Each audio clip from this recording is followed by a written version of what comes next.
네, 안녕하세요. 2020년 5월 25일 오전 11시 51분이고요. 현재 시장 추세 방향에 대해서 한번 보겠습니다. 자, 이제 어제 일봉상 이렇게 하락을 이어나가서 장대 음봉으로 이렇게 마감이 되었는데요. 자, 이런 모양이 나왔는데 제가 볼 때는 원래 이 시가를 잡고 급락할 걸 예상했었습니다. 원래 여기까지 금방 9시에 내려왔다가 다시 한번 반등이 나올 가능성 이렇게 생각을 했었는데요. 바로 이제 여기까지 볼벤 하단 쪽까지는 내려오지 않았고요. 바로 이제 중간에 바로 이렇게 반등이 나와서 약간 양봉이 나오는 상황입니다. 현재는. 근데 아직까지 이렇게 이 봉을 보고 바로 공매수가 유리하다 이렇게 볼 수는 없고요. 아직 이 하락세가 진정이 되지 않았다 이렇게 보여집니다. 그래서 혹시라도 급락이 나올 경우에는 이 볼벤 하단 쪽을 먼저 한번 터치할 가능성이 있고요. 이 하단을 만약에 깰 경우에는 바로 여기 99일선까지 내려올 가능성이 있다 이렇게 보여집니다. 그래서 만약에 현물을 투자하시는 분들께서는 거래를 하시면 안 되는 겁니다. 제가 볼 때는 어차피 하락 조정이 끝나고 나서 다시 재차 반등이 나올 때 그런 시점, 이 MACD가 하락 추세를 이어나가고 있기 때문에 지금 현물을 투자하시는 분들은 굳이 매수를 받칠 필요 없어 보입니다. 제가 볼 때는 어느 정도 진정이 돼서 올라갈 때쯤에 거래를 하시는 게 나을 것 같고요. 지금 공매도를 진입하실 분들은 선물을 거래하셔야 공매도를 진입할 수 있겠죠. 그래서 이제 일봉상 이제 강력한 저항대는 지금 7일선 이 부분과 이 부분이 거의 맞물리는데요. 거의 9168, 뭐 9200초 이렇게 나와요. 이 부분이 강력한 저항대. 그러니까 이 저항대를 뚫어야 되는데 보세요. 이 추세선이 굉장히 강력하기 때문에 여기를 쉽게 뚫는다는 거는 상당히 힘든 일이죠. 이걸 만약에 뚫어서 마감을 한다고 하면은 정말 세력의 의도가 보여지는 거기 때문에 다시 올리겠다는 의지가 보이는 거죠. 그러니까 우리가 이렇게 추세는 더 하락할 거를 예상하지만 혹시라도 장대 양봉이 뜰 때 어제도 제가 이 말씀을 드렸는데요. 이거는 전혀 나올 수 없는 원래 패턴인데 이거는 세력의 의도로 이렇게 장대를 만들 가능성도 있기 때문에 이거에 따른 항상 대응도 할 준비를 하셔야 됩니다. 만약에 공매도로 진입하시는 분들께서는 이제 그런 생각을 항상 가지고 계셔야겠죠. 이 차트만 보게 되면은 제가 볼 때는 여기를 한번 가야 될 것 같습니다. 크게 볼 때는 한번 여기를 터치한 후에 이 벽을 맞고 다시 하락한 후에 볼벤이 다시 한번 지지가 될지는 모르겠습니다. 이게 지지가 됐다가 반등이 나올지 지지가 안 되면 바로 여기 급락할 가능성이 있기 때문에 제가 전에도 차트 설명드릴 때 이 99일선 이 부분은 강력한 저항과 지지가 되는 자리라고 말씀드렸잖아요. 그러니까 이 벽을 만약에 뚫는데 뚫리지 않는다면은 반등이 나올 것이고 여기마저도 뚫린다고 하면은 이게 말이 안 되죠. 여기는 뚫릴 것 같진 않은 게 뭐 그렇게 아직 큰 악재가 없기 때문에 만약에 저는 제가 생각할 때 국가에 영향력이 가는 사람이 트럼프하고 시진핑이 굉장히 큽니다. 시진핑이나 트럼프가 말 한마디에 굉장한 이 주가의 변동성이 크기 때문에 우리는 이런 부분을 좀 집중도 하셔야 돼요. 혹시라도 뭐 악재가 터질 수가 있는지 아니면 호재가 있는지 이런 거를 항상 뉴스는 저는 뉴스 매매를 좋아하는 게 아니라 뉴스 매매는 항상 이 팔기 위한 뉴스가 되게 많아요.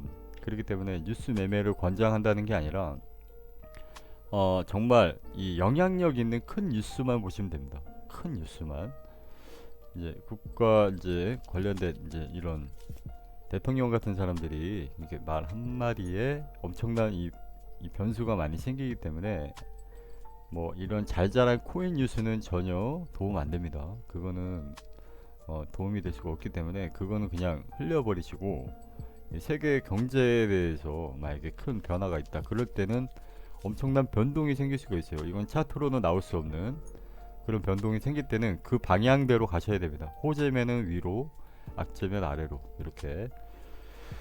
자, 그래서 지금 이렇게 추세는 아직 공매도가 유리한 상황이고요. 일단은 일봉상 하락 추세는 그대로, 큰 추세는 하락을 요구하고 있다, 이렇게 보여집니다. 자, 그리고 4시간 봉도 아직까지 MACD가 하락을 이어나가는 MACD 봉이 있기 때문에 일단은 1차적으로 여기 저항을 뚫어야 됩니다. 지금 7일선 저항을, 이 내려오는 저항을 어느 시점에서 뚫어야 되는데 이 뚫지를 못하고 이 벽을 또 맞을 가능성이 있습니다.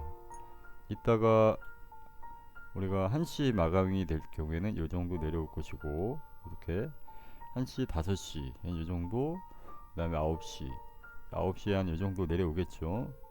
그리고 볼밴도 좀 더 이렇게 내려올 것이고. 자, 그러면 일단 이 안에 이 4시간 봉상 횡보를 하게 되면 이 봉이 볼밴 안으로 들어오겠죠.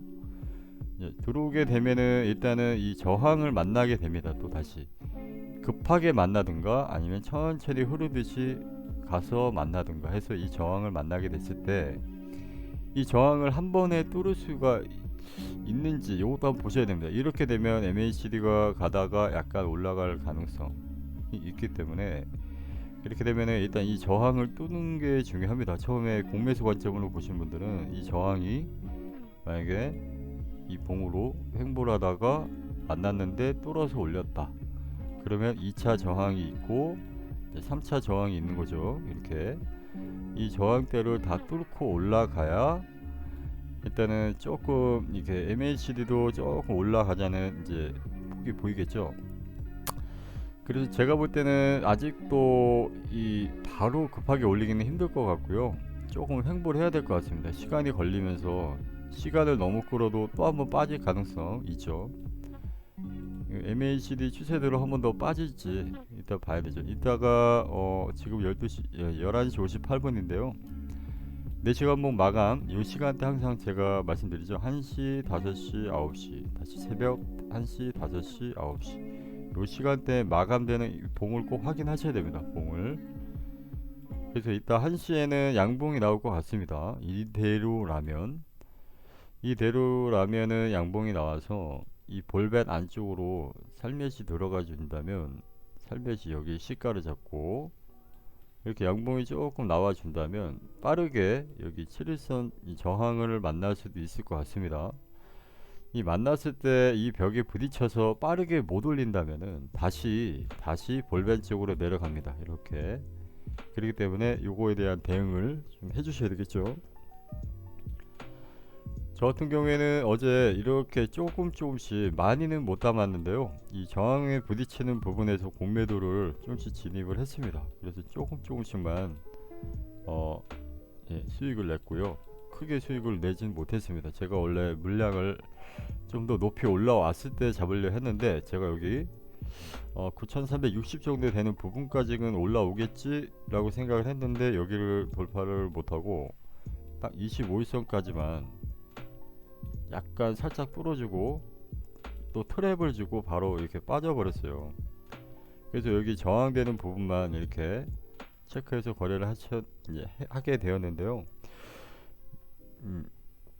현재는 다시 지금 여기 오늘 아침에 여기 부분에서 분명히 더 급락이 나올 거 예상을 했는데 완전히 빠지지 않아서 제가 여기 중간 정도에 다시 정리했습니다. 여기 정리했고 다시 타점을 보고 있는데요. 저 같은 경우에는 여기 다시 7일선 부근에 오면 한번 공매도 진입을 해보고요. 다시 만약에 이거를 저는 항상 이 타점을 잡으면 역지정으로 나갈 곳도 미리미리 정리해놔야 된다고 생각합니다. 그래서 이 부분을 강력하게 돌파해 버릴 수도 있잖아요. 그러니까 이런 부분도 항상 생각을 해서 일봉상 우리가 이제 저항된 부분을 그냥 이거를 만약에 강력하게 이렇게 뚫어버린다면은 또 이 25일선을 중심으로 변곡이 바뀌죠. 변곡점이 다시 상방으로 바뀔 수도 있기 때문에 이것도 항상 주의를 해 주시면서 조심조심 저배율로 대응해 주시면 될 것 같습니다. 자, 그래서 이제 정리하자면 강력한 저항대는 일봉에 있다. 그리고 강력한 지지대도 일봉에 있다. 이렇게 보시면 되고요. 강력한 이제 물량을 받기 제일 좋은 쾌적한 자리는 진짜 여기 99일선인 7896인데요. 대충 7900 정도 보시면 되겠죠. 여기까지 내렸다가 훅 내렸다가 반등, 요런 느낌처럼 나올 수 있겠죠. 아래 꼬리가 단. 그리고 이제 추세가 하락이라고 보여지는 거는 이 25일선이 한번 깼다가도 다시 이렇게 올라왔었던 이 자리가, 그죠? 잘 보시면 25일선을 지지가 됐는데 지금은 아예 깨지고 7일선도 이렇게 꺾여 버렸습니다. 이렇게 꺾여 버리고 25일선은 약간 요런 느낌인데요. 얘가 좀 시간을 더 끌면 이렇게 같이 눌러버리는 이제 상황이 되기 때문에 이 부분이 굉장히 강력한 저항이 있다, 이렇게 보시면 되겠죠. 그래서 제일 좋은 공매도 자리, 제일 좋은 공매수 자리, 여기는 어떻게 될지 모릅니다. 한번 반등이 나오면은 괜찮지만 한번 소액을 잡아볼 만한 자리, 그래서 여기가 깨지면 어느 시점에 손절이 나가야 됩니다. 역지점 걸고 다시 여기까지 내려올 걸 각오를 하고 여기 시점에서 다시 타점을 잡아야 된다, 이렇게 보여집니다. 자, 이렇게 그냥 대충 마무리하고요. 제가 공매도를, 세력들이 공매도를 치려면은 어떻게 돼야 되나, 이런 부분을 한번 잠깐 설명해 드려 볼까 했는데요. 그거를 얘기하기에는 조금 길어질 것 같아서 잠깐 간략하게 얘기해 드리면, 세력은 공매도를 치기 위해서 이렇게 횡보할 때 예를 들어서 물량을 사야 됩니다. 물량을 사야 되는데 어떻게 사야 될까요? 현물 거래소에서 사야 되겠죠. 왜냐면 이걸 아셔야 돼요. 어느 시점에 이 비트가 올라가네 라고 해서 상승 추세다 라고 무조건 단정 짓기도 어려운 이유가 뭐냐면, 이 물량을 사기 위해서 이 물량을 공매도를 치기 위해서 뭐 적게는 뭐 만개에서 뭐 2만개, 3만개 이렇게까지 모으는 경우가 있겠죠. 그러면 이거를 물량을 한 번에 투하할 수 있는 물량이 필요하잖아요. 그렇기 때문에 물량을 투하를 할 때 혹시라도 물량이 부족한 현상이 생기면 다시 이렇게 양봉을 맙니다. 왜냐면 쉽게 말해서 만개가 있는데 만개를 여기 시점에서 던졌는데 누군가가 밑에서 받았다면은 세력은 물량이 고갈됐기 때문에 다시 물량을 사서 모아야 되는 겁니다. 이렇게. 그래서 물량을 야금야금 사서 그 모은 물량을 가지고 다시 현물 거래소에서 동시다발적으로, 세력은 하나가 아니에요. 왜냐면 거래소에 여러 개가 있겠죠. 어떤 바이낸스가 됐든 비트맥스가 됐든 이런데 공매도를 만약에 모았다고 하면 얘네들이 이렇게 올리면서 그쪽에서는 공매도를 모으고 있다고 봅니다. 공매도. 그러니까 공매도를 치기 위해서는 현물에서 사서 올려야 될 거 아닙니까? 그러니까 그런 원리라 보시면 됩니다. 제가 볼 때는 여기서 물량이 고갈됐다, 더 큰 물량을 투하를 시키기 위해서는 물량을 사서 주가를 끌어올린다는 얘기예요.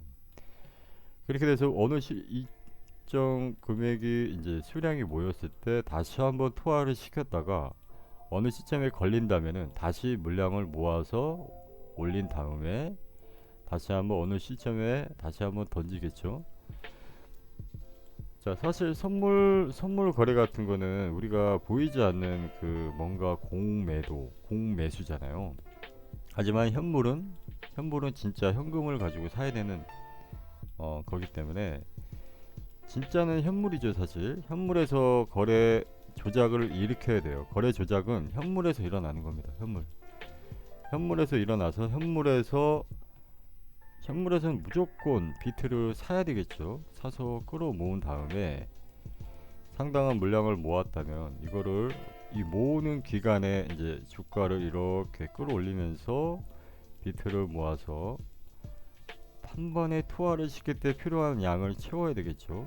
그러면 세력들은 이런 시점에서 이런 선물 거래 사이트에서는 공매도를 모으고 있는 겁니다. 이렇게 많은 물량을 공매도로 모으고 우리가 이제 현물 거래에 있는 이 수량을 갖다가 한 방에 투하를 시켜야 돼요. 동시다발적으로.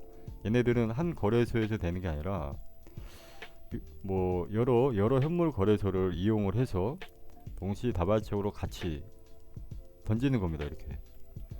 그러다가 물량이 고갈될 경우에는 이런 거 많이 보셨죠. 지갑 이동이라고 자꾸 뉴스가 뜨잖아요. 지갑 이동. 어느 뭐 후오비에서 뭐 바이낸스로, 바이낸스에서 뭐 후오비 뭐 이런 식으로 여러 가지 해서 지갑을 이동시킨 다음에 대략의 한 5만 개의 물량 같은 거를 한 방에 투하시킵니다. 한 방에 또. 얘네들이 그런 게 있는 것 같아요. 이렇게 물량을 분산시킵니다. 지갑 이동을 해서 여기 얼마, 그래서 동시다발적으로 이 거래소 이 거래소에서 한 번에 투하를 시키는 겁니다. 한 번에. 그래서 시장 평균가를 맞추는 거죠. 시장 평균가. 그래서 어마어마한 돈을 써야 되기 때문에 제 생각에는 그래요. 이게 시세가 오르는 거는, 그리고 갑자기 나오는 휩소 같은 경우도 물론 개인이 받는 것도 있겠지만 어느 시점에 딱 너무나 많은 물량을 강력하게 개인들이 받는다, 아니면 조막선 세력이 받는다, 그러면 세력은 여기서 반등 일으켜서 다시 샀다가 이 모은 물량을 한 방에 다시 투하를 시키는 이런 패턴이 너무 많아요. 그래서 이제 이런 패턴, 약간 공매도를 치기 위한 현물 거래소의 매집, 이런 패턴이 있을 수 있다, 이렇게 보여집니다. 자, 그래서 이게 이런 방법이 100%가 될 수는 없지만 제가 보는 관점은 그렇습니다. 이게 그렇지 않고서는 이렇게 뭐 공매도를 친다던가 이런 게 맞지가 않아요. 자, 아무튼 좀 잡소리 좀 했습니다. 영상 이렇게 마무리하고요. 마지막으로 구독과 좋아요 좀 부탁드리겠습니다. 네, 감사합니다.